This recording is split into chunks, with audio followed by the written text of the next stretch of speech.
around, man. All right, here we go. What's up, everybody? Welcome to the Creative Point of View podcast. My name is Ethan. Noah Johnson. And we have our fourth member of our crew. Yes, welcome, Holden Kramer. Thank you. Yeah. Unfortunately, Marquis can't be with us tonight, but man, we're glad to have you. We're glad to have you on the team. Yeah, Noah, saving grace. Yeah. Talk to him a little bit about why we brought Holden on. Yeah. Well, if you couldn't tell by our first two episodes, we were suffering in the audio department. But it was bad. Yeah. Jacob Herr literally was like, I can't listen to that. Same. I listened to the first one. I'm like, sorry, I can't. I know, dude. It was a pain editing it, and it wasn't happening. We tried to talk about how can we play this off. We could say something make an Instagram reel oh, if you like lo-fi music, you're gonna love. Or if you like white noise and going to sleep, then you can fall asleep to our podcast. But I mean, I'm really thankful that you're on this team now because ever since episode 3, I just feel like things have just gotten better and better. Yeah. And so it's really fun to edit, or I'm not really editing, but I'm processing the audio. So it's enjoyable to hear the little snippets before they happen. You guys just posted the reel of Parker not realizing this wasn't a beer or a seltzer. Yeah. Oh, this is water. This is kind of fun. I get the little preview. Yeah. Yeah, man. All right. So let's talk about introduce yourself to everyone listening, but also what you do. My name is Holden Kramer. I am a production coordinator at Lutheran Church of Hope. I primarily work in Ames. I spend 30 of my hours there of my 40, and then I do 10 hours in West Des Moines. My love is in audio. So I touch all things tech, but I try and spend most of my time playing with audio and mixing when I can. That's my true love. Yeah. Yeah. What got you into that? So I started in 2017 in October as an intern. I'd been volunteering since about June, July of that year. My dad had really been encouraging me to get plugged in. I graduated a semester early from Iowa State compared to the rest of my friend group. So I was looking for new community to get involved in and plugged in. And it was hard. I've grown so much socially being plugged in that community at Revive, the young adults. Shout out Revive, yeah. Yeah. Mm-hmm. And it took me a minute really to get going. My dad kept nudging me because I would go a week and then I'd be like, I don't need to go this week. I'm all right. Mm-hmm. So then eventually getting those times in the production volunteer spaces were really cool. And all of a sudden I learned oh, the band doesn't just go up there. Someone has to organize this. And for me in college, I dabbled around with playing a little bit of guitar, and it was okay, but I don't know theory. I had to just go on YouTube and spend hours playing something terribly over and over again. And then all of a sudden I realized, you mean I can just control the band? Everyone brings their instruments to me, and then I just get to arrange it. So if I want more electric guitar, I can just push that up. And so that's what I found fascinating. And from there, I've just kind of launched into this world of audio. Yeah, that's awesome. Yeah, dude, that's super cool. So you graduated a semester earlier from Iowa State. What took you there, and what brought you to West Des Moines from Iowa State?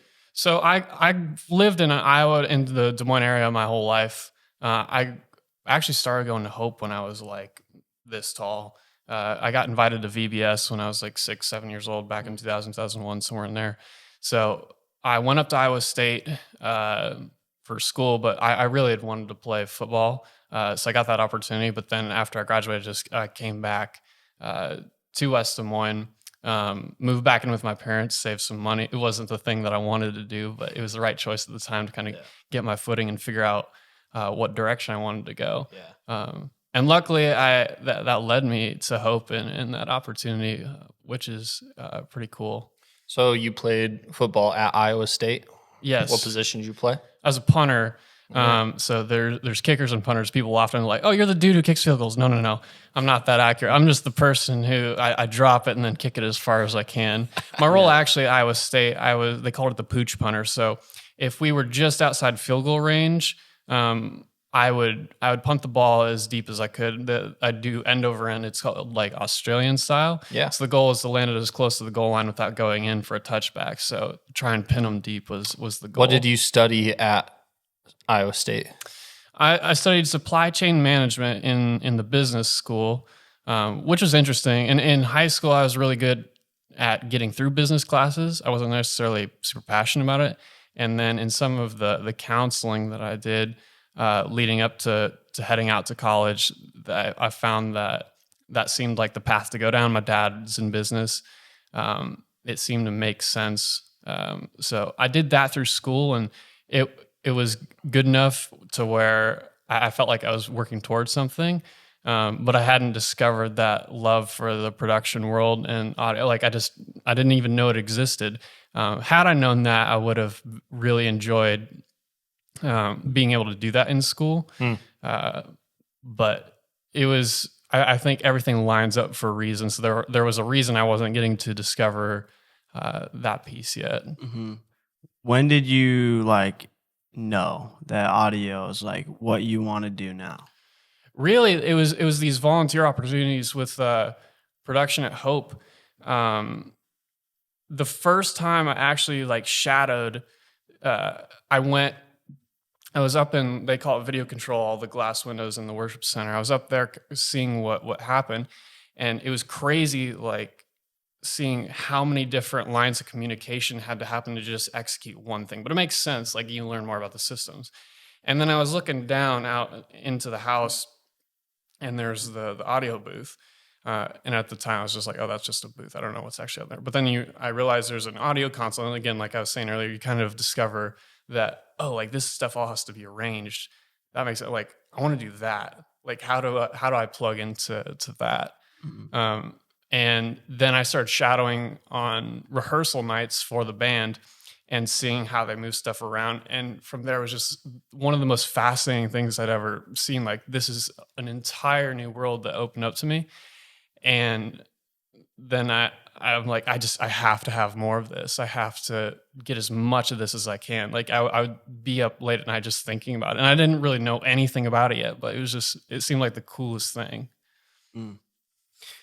Yeah. Can you explain why audio is creative? Because I feel like some people out here listening to this might not understand like why is audio considered like creative, but it really is. So I would love to hear from you, like, you know, your thoughts on that.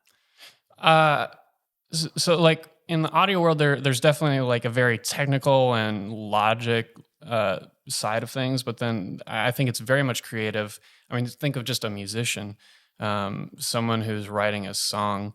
There are creative elements in the lyrics that you bring together and the melodies that you write. And then as all those are crafted together, often those people aren't the ones that are actually recording it themselves, gluing it all together, mixing it. Some people do, and some people do it at a very entry level. And so then you bring in someone to work with as an engineer, producer, whatever you'd like to call them. And then you kind of tag team stuff. So it's like, yes, I have my vocal, these are the lyrics I've written, but then all of a sudden you bring in effects and you bring in processing, and you can offer ideas in arrangement like, hey, I really like what you're doing here. This seems to be getting in the way of it. What if you did it this way?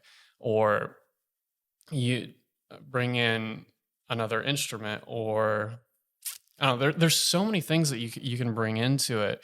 I think it's just learning what the vision of like the artist or the band is that you're working with. And then the creatives, one of the big creative sides for me is like, how do I unlock that vision for you? How do I make that come to life? And then I also like to add my icing on the cake, the bow on the end of it, when I can. And a lot of that comes through the effects that I'll use, so it makes it sound like it's in a big space, reverb, delays, or you have creative choices where, okay, this is not how you'd normally process something. It makes it sound like it's dark or dull, but maybe in the context of how it's happening in a song, all of a sudden it makes it very creative and new and fresh. That's really cool. A lot of people probably don't even understand, like, oh, there's more than just, volume. There's more to it than, just making it sound or feel a certain kind of way. Which have you found more like that you're more passionate about? Do you prefer something like in a studio setting or more of like a front of house live setting? I think one of the most magical places of music is in the live environment. Anything I can get my hands on working with music, I'll do it. I think there's a time and place for all of it, but I think there's something about me finding my comfort zone, my happy place, really, behind a console in a room that's kind of dark with a bunch of lights on stage and music that you like. There was actually an F1 race that I went to, and I was talking to one of these guys. He actually worked for F1. The FIA is what it's called. Dude, I'm stoked to just find out someone else besides me at this table likes F1. Let's go. and he, we were talking just random stuff. And I was asking him what kind of music he likes, and he's like, "Oh, I really like anything." He's like, "But I feel like I really only like to listen to it live. I don't think there's any other way to do it." And I was like, "That's pretty cool." I mean, that's aggressive to me. I love listening to music in any setting. I also really enjoy the studio setting, and because there's such a creative process to that. In the live environment, often you are rushed. Like you just have to get stuff out. So like if you start a festival or like, for instance, like I get the opportunity to work with Retro Gold with Isaac, and the first couple songs, when you get rolling, you might not have a whole lot of time to get set up. And that first little bit, it just sucks. And that's about how festivals go as well with a band setting. When you've got a bunch of instruments, you got your drums, keys, guitars, bass, anything, even pre-recorded stuff. It takes a minute to arrange and to mix and to get it sounding at a decent level. Yeah. But I also, going back to studio, I really enjoy watching my friend Matthew mix. There's just something about watching these things just slowly piece together and come to life.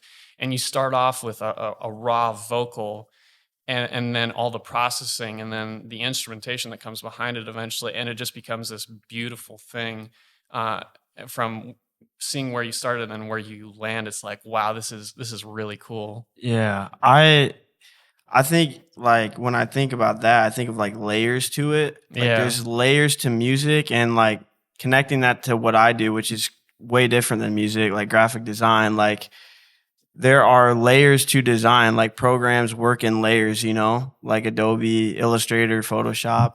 You can create stuff and put them on different layers. And so in a way, like there's kind of a similarity with like stacking things, and also video editing too. You have the different, layers of like, you can put audio here, video clips here, overlays, text.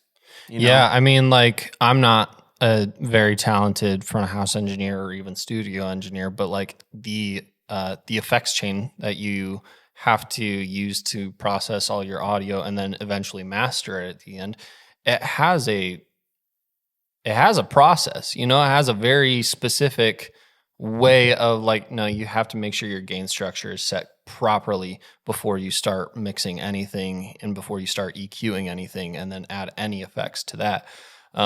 So I think that's really interesting that, you have to be aware of so many different things and different elements that actually make something what it is. I think it's really cool too, because many things are like this, but I always say when I'm trying to teach someone or just have a discussion about audio that it is one of the most subjective things on the planet. So there are generally accepted principles of like, yes, this tool in your toolbox does this and EQ works the way it does. But even EQs among different plugins or consoles have different flavors in the way they sound and interact. And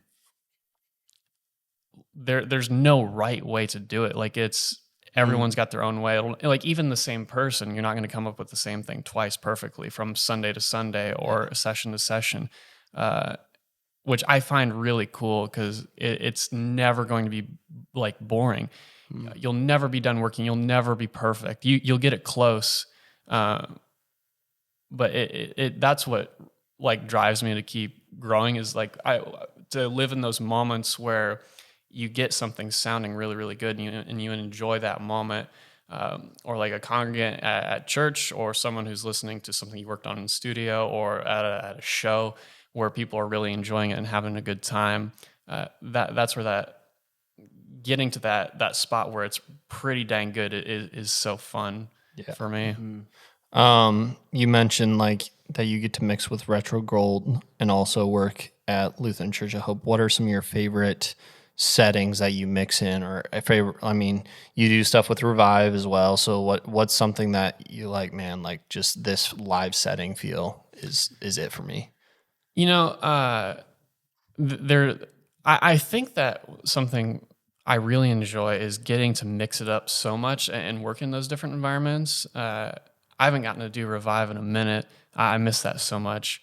That's like a really creative space where you can do basically whatever you want and get away with it. I mean, you want to do it well, which is always my goal. Retro Gold is a ton of fun because it's a bunch of friends getting together and playing around. We do it at a fairly high level, but I was talking to one of my friends and coworkers, Jacob Everett, one point, because we were talking about like, okay, we've got this knowledge, we know how to mix fairly well in a live environment. Like, would you ever go do it somewhere else?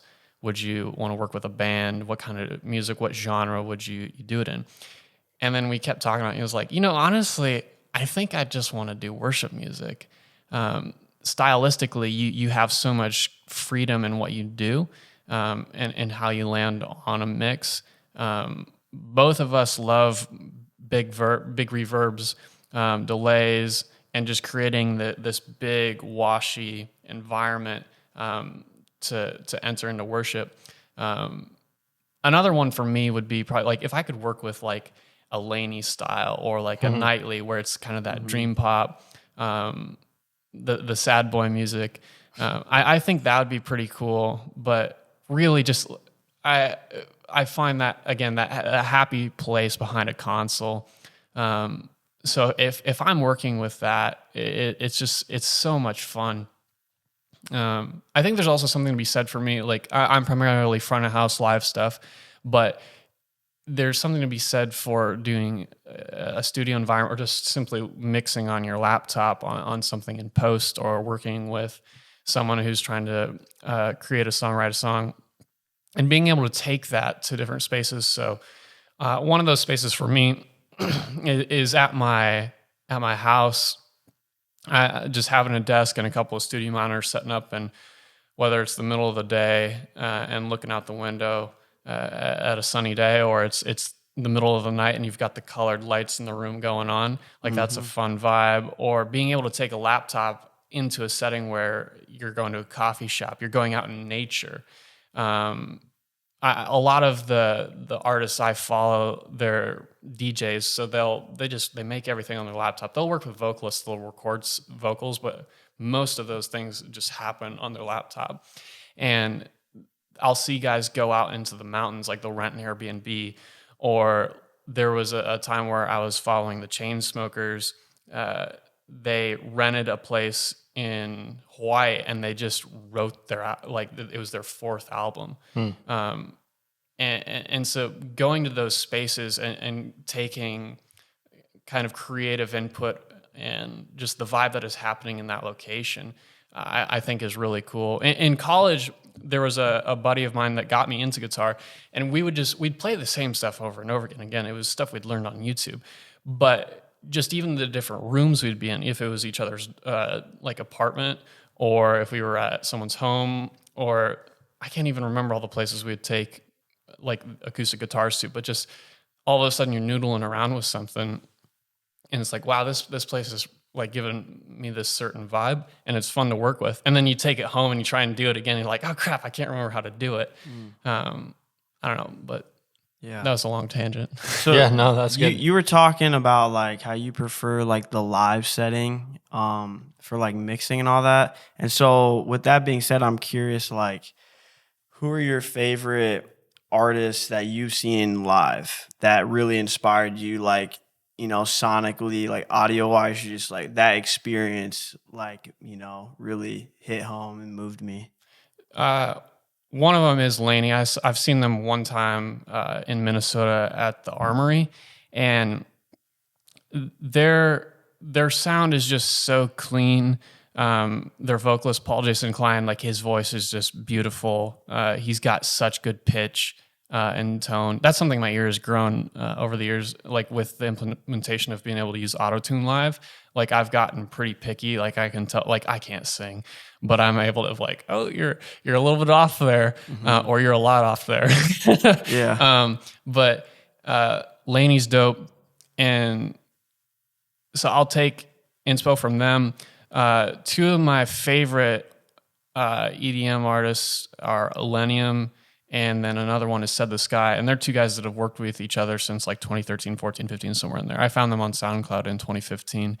And just the things that they do, the way they chop vocals, the way they work with instruments. I'll often hear stuff in a song, and even not just them, but like all the music I listen to, I'm like, oh, that little piece, what did they do there? I'll take that and apply that to something that I might be able to do in the live setting. And like a lot of that stuff you can do in the background. So most people aren't going to notice it. It's just a texture, but it overall adds to the environment and what's happening, which is cool because often people will not realize what you're doing, but when you take it away, they'll know something is missing or they'll know something is wrong. Not wrong necessarily. It could be, but do you think that you've gotten more critical of music with all the knowledge that you're learning? In a live setting, yes. And that's like all engineers to each other. I mean, it's kind of a joke, like among friends, to be like, hey, dude, your mix sucks. Or be like, that snare, man, that's awful. You know, it needs work, whether you think it's good or not. Yeah. So I definitely find myself analyzing whether I want to take something from it, or you think to yourself, man, I could do it better. And then you go do it yourself and you're like, oh yeah, this is why it sounds like this. In a studio setting, I'm just not in that field as much. I'll often take inspiration from them, or I'll hear something and be like, wow, that's really well done. Like I love what they did with that vocal. It's super smooth or clean. Those are kind of some things that I'll on the critical side, like take from it. Yeah. I know you went and saw, was it Illenium or Said the Sky, or was it both at Red Rocks? I've seen them both. So in, was it 2021, I think? The end of 2021, I saw one of them in September, and then the following, and the other in October, like two nights in a row. And then I actually saw Said the Sky again last August, right before we started kicking off the school year again. So that was like lucky timing, because it's hard for me to get coverage to get away for to go to those. But Red Rocks is crazy. Like two of my favorite venues are Red Rocks and then the Armory up in Minneapolis, and those live environments just stick with me different. The music that's played, like the openers, the things, like I'll take music from them and listen to a lot of it, but then also, again, I'll get ideas, not just musically too, like the production is just insane. I'll get ideas for lighting, for video, and it's cool to just see what's up and coming in the industry, because these are the people who have money to spend. Like, it's not that money is no object, but there's a lot of funding that goes into it to make it a crazy show, which is a lot of fun. It's also kind of funny too, because so many people get like, as a DJ, they just press play. And I'm like, all right, well, if that's your feeling, just approach it like you're going to a show, like you're going to a Cirque show. And then all of a sudden, if you flip that mindset, then I think people will be like, wow, this is kind of crazy. Mm-hmm. Absolutely. Besides Retro Gold, is there anyone in the Des Moines area that you like either have worked with, want to work with, that inspire you to like work with anyone? Or so I got the opportunity to work with Be Well for an event a couple months back. I did the in-ear monitors for that, and then Jacob Everett did front of house for that show at Woolies. I'm really pumped about Woolies because they just got a new PA, a new sound system. So like just even going to shows there in the future will be really sweet. So for anyone who might not understand that terminology, explain what mixing in-ears is. Yeah, so artists, musicians, they need a way to hear themselves. So there's a couple options. Like you could just do nothing. Like it could just be coming out of the speakers, but that's often hard because the speakers are pointed away from you. So you're just then hearing what's happening in the room. At first, for a while, they used stage monitors or wedges. So there are these actual speakers just on the ground right in front of you that face back towards you. And you can have whatever you want put in. It's whatever you need to be successful. So, like, okay, I'm a singer and I'm also the lead guitarist. So I need both of those in there. And then, okay, I want to stay in time. So I need the kick drum. I want to be able to hear the snare drum, whatever you want to be successful.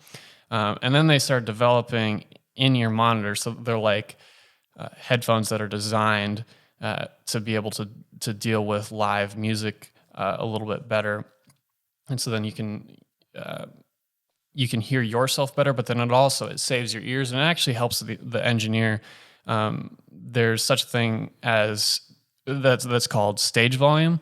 So if you can control your stage volume, you want to give the engineer more control. So if you can turn everything down on stage, like if you had a live guitar amplifier, that you don't have control. If you put that off in a separate room and you mic it, and then it's only coming out of the PA, it can sound that much cleaner. Another thing, getting rid of wedges, the speakers on the floor, that's then you eliminate taking audio that's feeding right back into the mic. And so again, it cleans it up. Your mix is only as good as your source material. So as much as you can to make these better.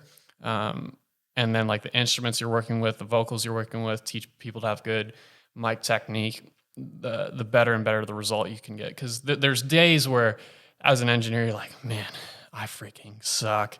Like, what am I doing wrong? And you realize like, oh, like it's just the band doesn't have it today. Not that it could be on me too. And then there's days where you're like, I'm the best engineer in the world. And it's like that's when you're working with Retro Gold or you're working with Isaac at Revive, and you've got really good and Jacob Hurd, you've got really good source material, and basically you're just turning stuff up. Like you've got a couple. They're doing all the work. Yeah. So it's really interesting. The other important thing about in-ear monitors is that it protects your ears. The idea is that you don't have to turn it up so loud that you can't hear anything. So the goal is that then you're not leaving the concert afterwards or the show with your ears ringing. You have that control, and it prolongs your hearing over time. Absolutely. So sorry to interrupt, but for anyone who didn't want was confused about in-ears, but you were saying some favorite shows that you've either worked with or artists. Oh yeah. So Be Well was super cool. Honestly, I haven't gotten to do a ton other than that Retro Gold that's coming to mind. There's in kind of a studio setting, there's an ignition student at Hope that I'm working with. He and a buddy, they're like, hey, we've got like about an album's worth of music that we could record. They were asking another guy at Revive, like, hey, do you know anyone? And he texted me. He was like, hey, would you know anyone or be interested in working with these guys? So that's a project that I've just started. We just did kind of an introductory. We met at Hope, recorded a couple things, some acoustic, some electric vocals. And then, because they'd done a demo, and I'm like, okay, they're good, but they don't know how to mix anything. Not saying that I really do. But I was able to take that and then be like, okay, so I'm going to mix this. I'll send it back to you. And this is nowhere near the final product, but this shows what I can do. And then if we both are interested, we can move forward with that. So that's kind of a cool project, because then I sent it to him, I think it was last night, and he was like, dude, this is awesome. Like, this is crazy. And so that was a really rewarding feeling. So I'm curious to see where that goes, because I don't get to flex that muscle as often. So I think that'll be really cool to get into. In the future, who's like in a dream scenario? We ask this question pretty much to everybody, but like, who's someone that you'd be like, I would either want to work with in a studio or a live setting, whether it's an artist or whether it's another engineer? I think I go back to those artists I mentioned earlier about like the ones I take inspiration from or think that are cool. Like I would love to work with a Laney type of band, or like to be in the environment with the DJs. Like say it's the Chainsmokers or Millennium. It could be as simple as you're literally just taking a left-right input from stage, and it's just everything they're mixing. So your job is literally just controlling volume and make sure people in the crowd don't get their ears blasted. But those are artists who will do live elements. So I went to the Chainsmokers at the Iowa State Fair in 2019, and I walked back to their sound guy. I'm like, asking him a question like, how did you get into this? And he's like, I started at a church. I'm like, oh, that's cool. I'm at a church. He's like, yeah, it's a great place to be. You know, that's super cool. Isn't because that I was just everybody? thinking Yeah. about this in my head like 20 seconds ago, this topic about how like, I was going to ask you like, how do you think, what are your thoughts on the church and just, you know, creatives? Because I feel like a lot of people I know, you know, get opportunities in the church and then like, you know, it's a really good growing place, and then you see them like just take off, and it's cool. I don't know. That just came. I was thinking about that. Yeah. So it's ironic you bring that up. Yeah. I think it's really cool. Like, especially Hope. I've grown up in Hope, but Hope is all I know. So maybe you could speak to some of Eternity, and Noah, you could probably speak to like Cityscape and other churches. But to me, at least in my experience, it's a really safe space to grow. Like if you screw up, they're not like, all right, you're canned, you're fired. They're going to give you some grace. Now, if you suck, they're like, all right, well, maybe we'll find another area of ministry for you to plug into. But for me, it's been a wonderful place to start. And especially at Hope right now for me, there's just so much knowledge. The people that not only are on staff there, but then that we get plugged into, that we get to work with. So like our rental house that we go through, Light This Productions, like they work with crazy people. And then you look at the connections with like John Householder, the people that he's worked with is just absolutely insane. Some of these people that just by way of getting to talk to them, like, and then the experiences that they go out into the world with, and then you get to like feed off of some of that information or experience is just really, really cool. So like, yeah, the church is a great place to start. And honestly too, like for tech stuff, House of Worship is one of the biggest consumers of like audio, video, lighting systems. Absolutely. Even the drummer for Laney, like his wife is like one of the lead singers at Mosaic. Yeah. So, and he's drummed for Mosaic too, which I think is really cool. Yeah.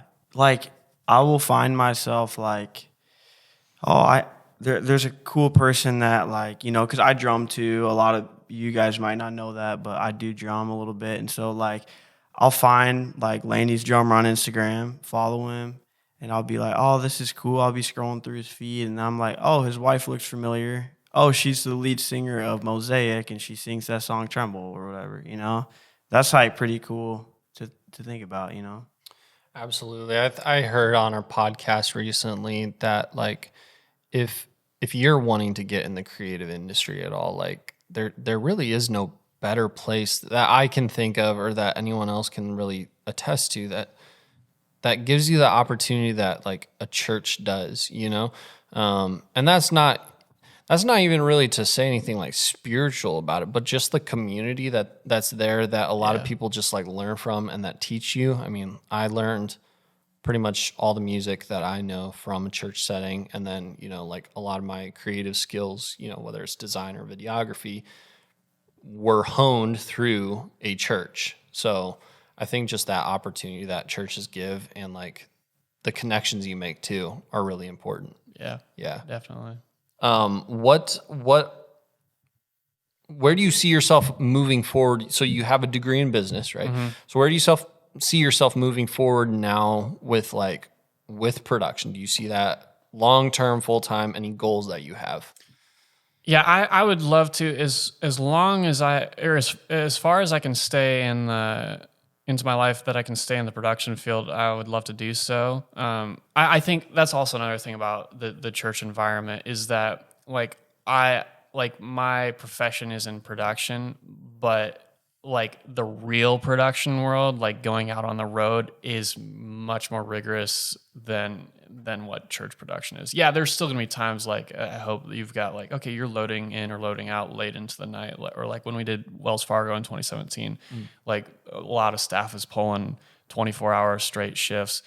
But like I have it really good at the church, so I'd love to continue in that field as long as I can, and it's able to support me like going into the future. Like if I'm getting married, having a family, like that if that can continue to support me, I think that'd be sweet. Church salary isn't always the greatest, but I think you make up for a lot of that with the people you work with, and just the life benefits, the healthy work environment that you're in.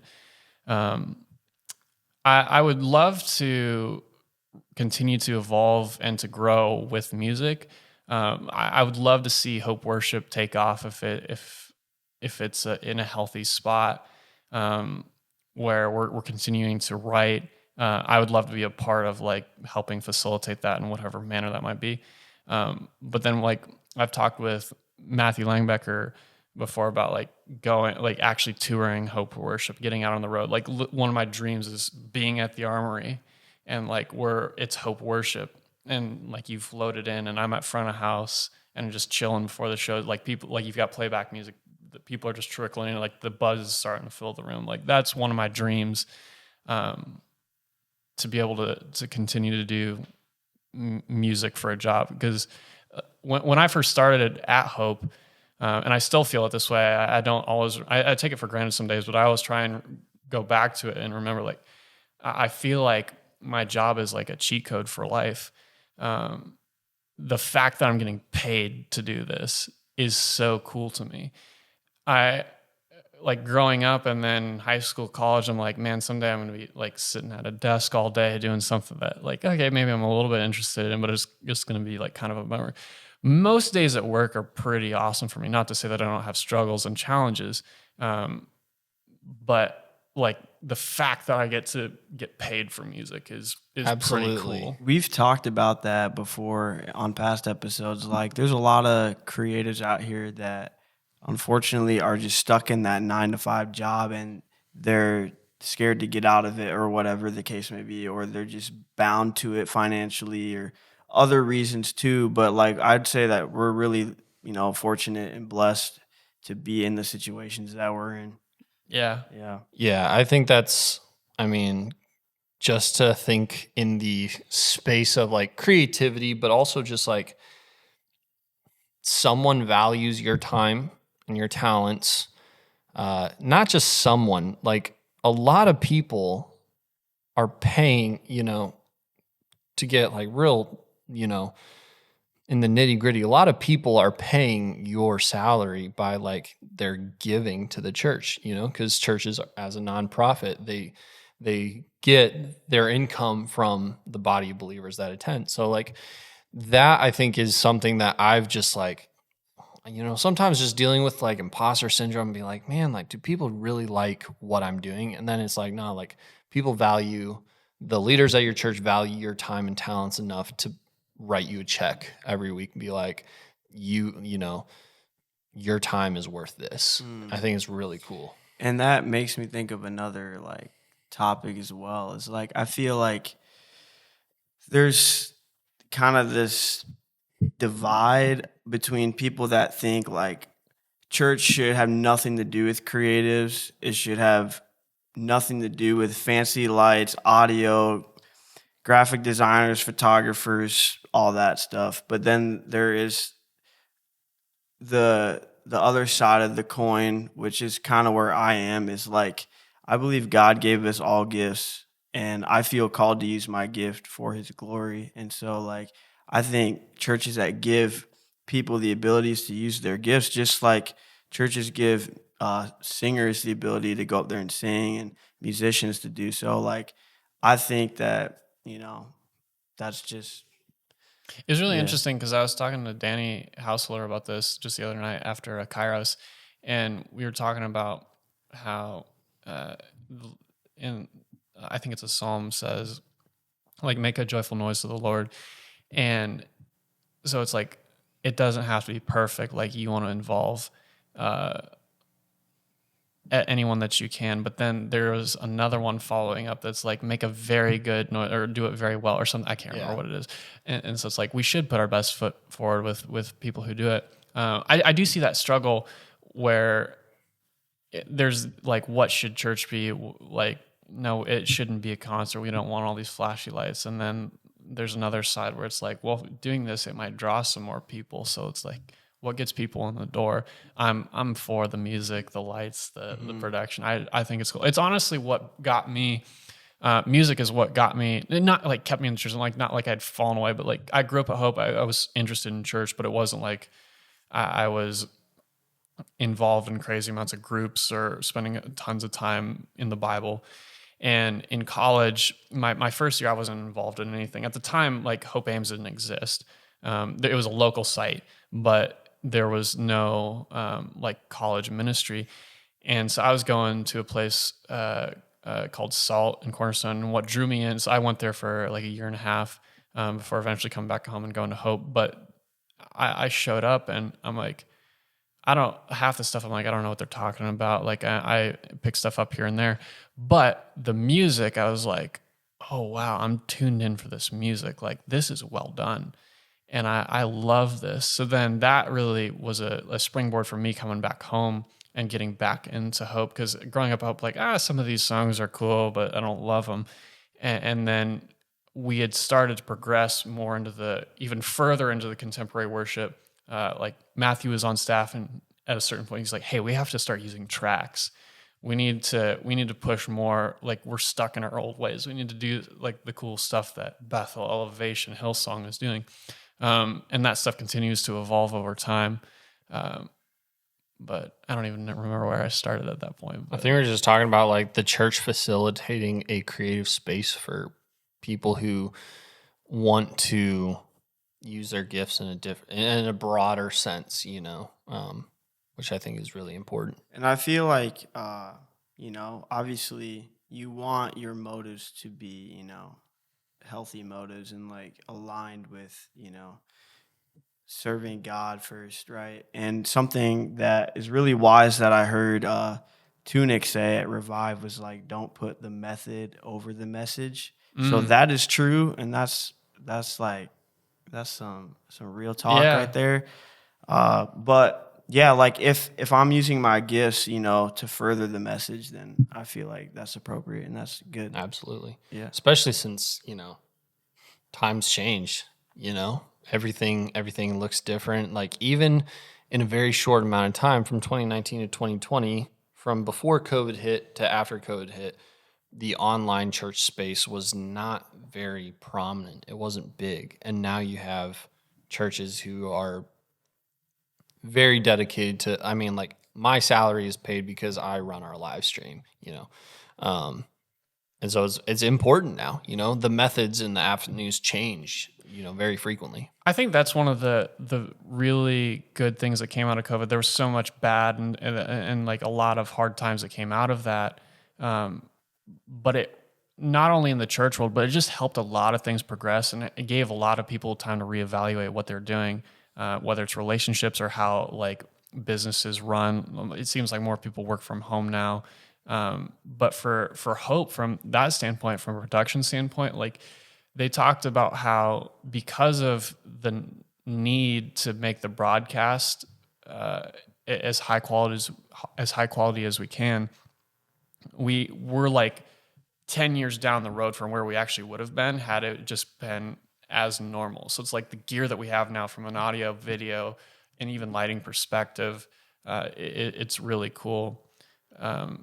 Just we've got these really good tools now that we're working with, and that's helped things blossom. Like it's growing so much more. Like the online presence continues to grow and grow and grow. Absolutely. What is something that you now, looking back, had you known about the creative audio space and, in production, what's something you would either tell someone who's wanting to get into it for the first time, or your younger self be like, man, I wish I would have known this? if I was going to tell a younger person, like, what would I do? I'd say get involved with church production. Like we're talking, it's a great starting point. Like just, even if it's just for fun for a little bit, might not necessarily be a career path, just check it out. You work with a lot of cool tools. Yeah. I think about my younger self and like going back even into high school, or even further back, like I would have been same thing. I would have been like, hey, check out production, like just see what it's all about. Because I'm like, man, if I could have started learning audio when I was in like 7th grade, think about how developed my ears would be. Like just even year to year, as much as my ears grow, tastes grow, my knowledge base grows is crazy. And I would like, I think about, I would almost want to encourage myself. I'm like, hey, get involved on the production things with like theater. But back then I was like, nah, theater's stupid. I'm all about sports, which is totally dumb. Now I'm like, sports are dumb. They're not. I enjoy, my Chiefs just won. I'm not the biggest fan, but my dad is a huge Chiefs fan. So I enjoy sports here and there. Yeah.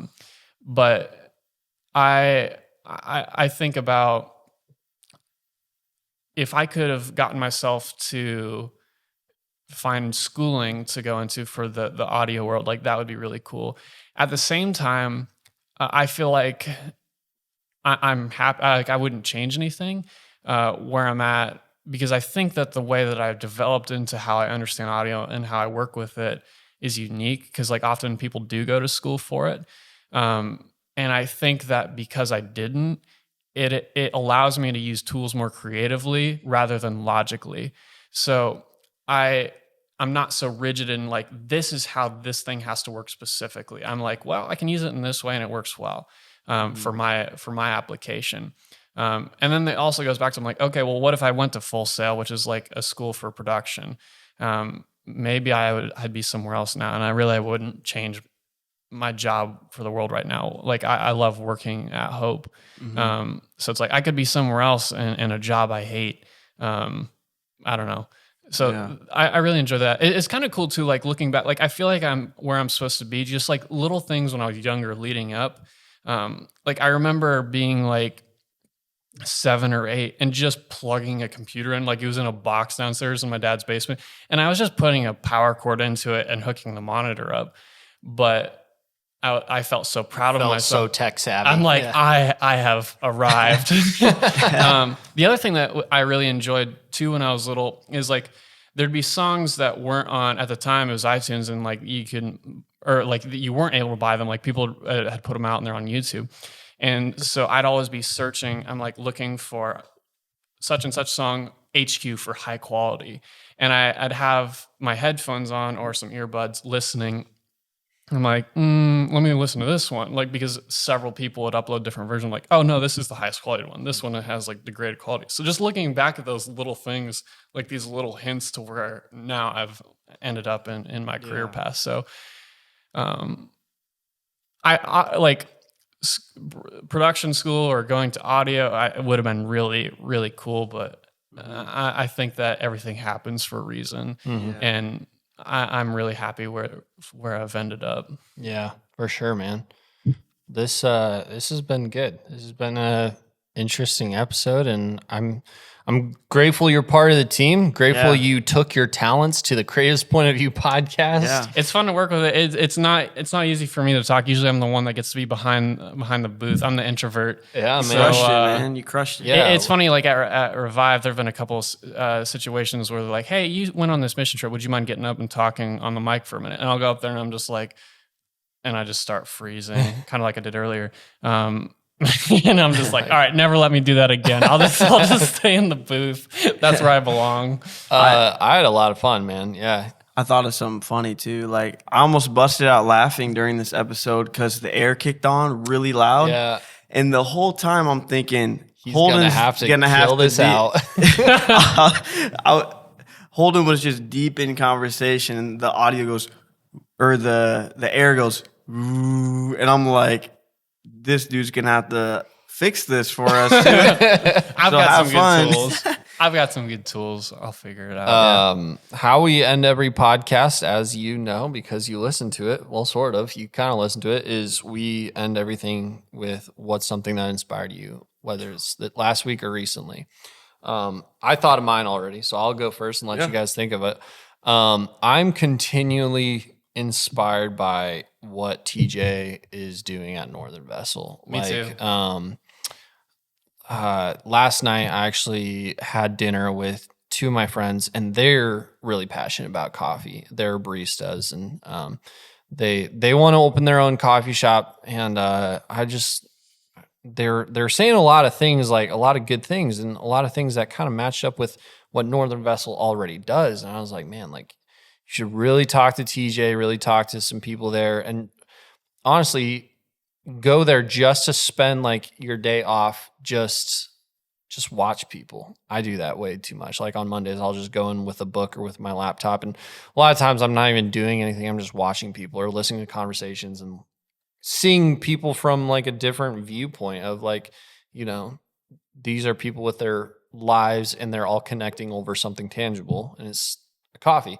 But TJ doing a great job. Re-release Coffee Club 2.0. I already subscribed. I did too. It's great. I think they got it right this time.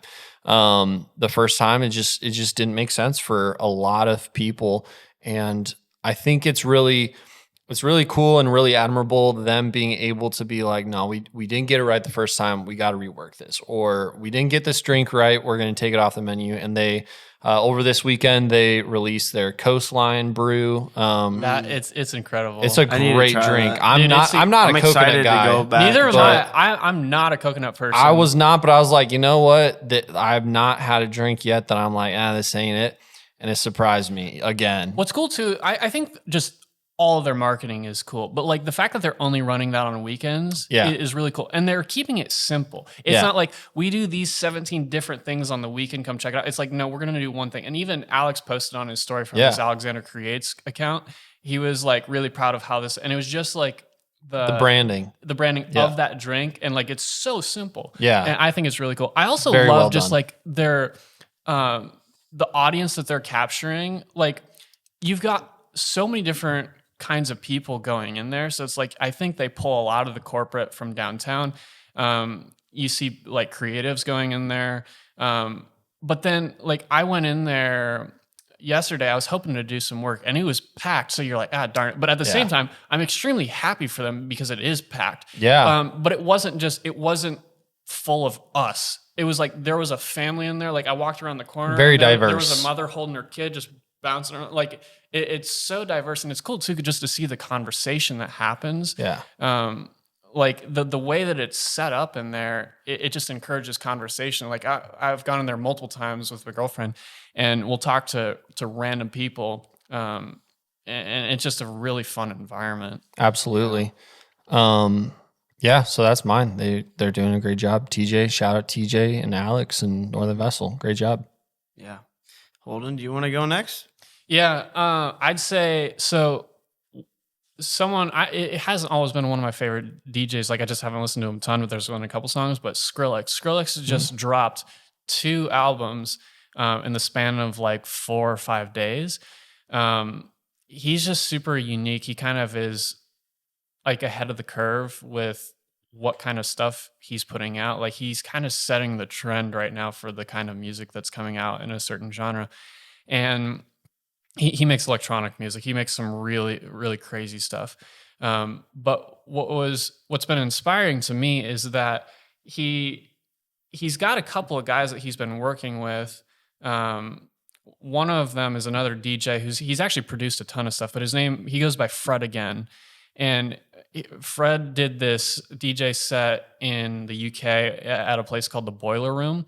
And it's really unique because they have a table in the center where they've got the desk, and then people just surround you. It's almost like a worship in the round. Mm-hmm. But people are all bumped in right there. There's no barriers. So like they're all jumping around, like they're literally touching it and vibing with him. And like there's even a spot there where this one guy accidentally like presses a button that stops the music at one point. But like Fred is such a cool guy, and the way the table works, like I don't DJ, I don't know, but like he's just like he presses the button, he's like da, da, da, and like restarts it, and it's like a total vibe, and then everyone explodes with happiness again as it gets rolling, and then he's like hugging the guy, and then gets back to doing his thing. But so seeing them collaborate and work together, has been really cool. But also, like Skrillex is huge. Like he could sell out. He just did sell out an arena. They just played at Madison Square Garden in New York City. And what's cool though is that like he's been big since like 2010. Like he was one of the people who first did a thing called dubstep. And he's like, no matter how big I get, I will always continue to play small venues, pop-up shows, and just keep it fresh. So cool. Like he's with this guy, Fredigan, and another guy, a DJ or a producer that goes by Fortet. And so like they were spending time in the UK and they were just bouncing around to small venue. Like they're like, hey, you want to do something tonight? So then literally they'd get on their Instagram stories and just be like, who has a venue?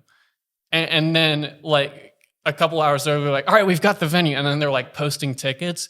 And then people are just lining up going crazy. So like the recent thing they just did a pop-up in Times Square in a bus, like a school bus that they had, that someone had modified, like the top kind of rotates up. And a couple of just like fairly low end speakers, but they're just out there vibing. And literally like Times Square is just packed with people. So that's been pretty cool. It's like for me, thinking about how like you have these goals in life that you're working towards, but like keeping it fresh, like the things that are organic to you, the things that mean a lot, staying in the moment, and not just like what's the big goal that you're reaching towards, but like how do you keep it where you're like doing the things at the very core that mean the most to you, and doing those with authenticity, instead of just like I have to have my name up in lights, I need to have my name on the billboard. Like that's not what we're going for. It could be a part of the journey. But I think that's just been super cool to me. And like to see him like kind of humble himself. And his music is dope. Like like the stuff that they've come out with is just really interesting. Yeah. That's awesome, man. That's cool. I like that. Yeah. I like that. I got two things on my mind, and it's kind of hard to choose, but I think I'm going to save one of them for next week, for a future guest that we have on. But I'll just say, like, just the people that we've had on the podcast so far and just, what we're doing has been inspiring me. Cause like Holden, shout out to you. Like the first 2 episodes audio wise were just terrible. Yeah. Like, and we've improved in the audio department now. And like just every conversation we have at this table, everyone brings their own just uniqueness, and I love it. Like, Holden, your personality is way different than our last guest, like Austin, and then Parker and Isaac and Alex. Like, it's just really cool. Like, I love getting to know people. Yeah. I love just like hearing, what makes them tick and like what they're passionate about in the creative world. And it's just awesome. Like, I love it. And it's bringing me a lot of joy right now. And, yeah, it just inspires me. And even though I don't touch audio things, like I don't do that type of stuff, like it's really cool. Like I could really, in this conversation, like draw a lot of comparisons that I never thought of before, and what I do and then like what you do. So that's I think pretty it's really inspiring. cool. Just looking at the guests, both people who've been on, and then hearing you guys talk about like who you want to have on in the future, and just like looking and seeing what's in the Des Moines area, because I think there's always something that feels like, well, it's a smaller market, so it's like, there's not a music scene or there's not this or that, but it's like there's a lot of cool things happening, a lot of things that you can plug into, and like. Say you go to LA, say you go to Nashville. Yeah, there's a lot of opportunities. There's a lot of people there, but ultimately, you're going to end up working with a small group of people on something pretty focused. So it's like those people are here. There's a lot of cool opportunities. So it's kind of fun to like unpack that and see you guys do it. Yeah, absolutely. Yeah, man. I think like you said, like. Close group of people, but also just like you'll find the tools to everything that you need in the right spot. Like sometimes you don't need to go looking for what's right in front of you.